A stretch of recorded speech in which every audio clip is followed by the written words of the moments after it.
Good evening, and thank you for joining us on Denver 7 News at 5. I'm JACLYN Allen. I'm Shannon Ogden. Glad you're with us tonight. First at 5, another government check is coming this summer. This one is not a stimulus payment, though. It's technically a refund on money you have already paid. Denver 7 politics reporter MEGHAN Lopez explains how much you could get, who qualifies, and the controversy surrounding the timing.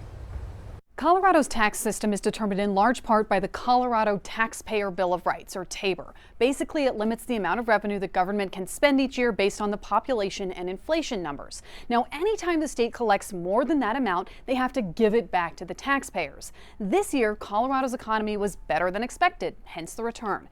There's a few ways normally that the government can give that money back. They can offer temporary income tax cuts or property tax relief or even sales tax rebates. But none of that is as big or as flashy as a check. So today, the governor and Democrats held a big press conference to announce their plan. This summer, every Colorado taxpayer will get $400, joint filers $800. Now, normally that money wouldn't come back this quickly, but Governor Polis says that with inflation, people need that cash in their pockets right now. We know that this last year has been difficult. Rising prices, gas at $4 a gallon, groceries costing more. Instead of government sitting on the money, we want to make sure we get it back to people. Republicans we spoke with say that return is great, but it is not the result of one political party's actions, and they argue that Democrats have put a lot of fees in place in recent years that have hurt families. Last year alone, there were fees on air, there were fees on plastics, there were fees on transportation, and now all of a sudden, because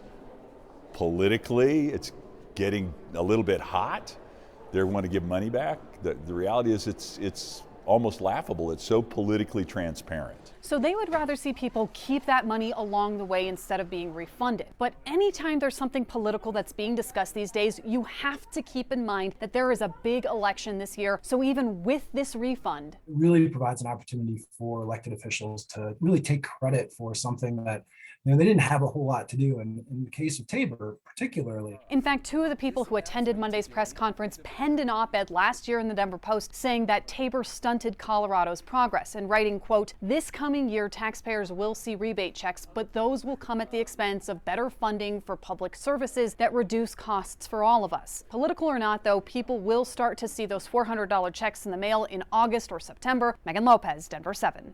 And we have received multiple comments about these new checks over on our Denver 7 Facebook page. And some are happy to get the summertime boost. Others want the money to go somewhere else, like Kate, who writes, "This money should be put toward increasing teacher salaries." And Russ, who wants the money to go toward road improvements instead.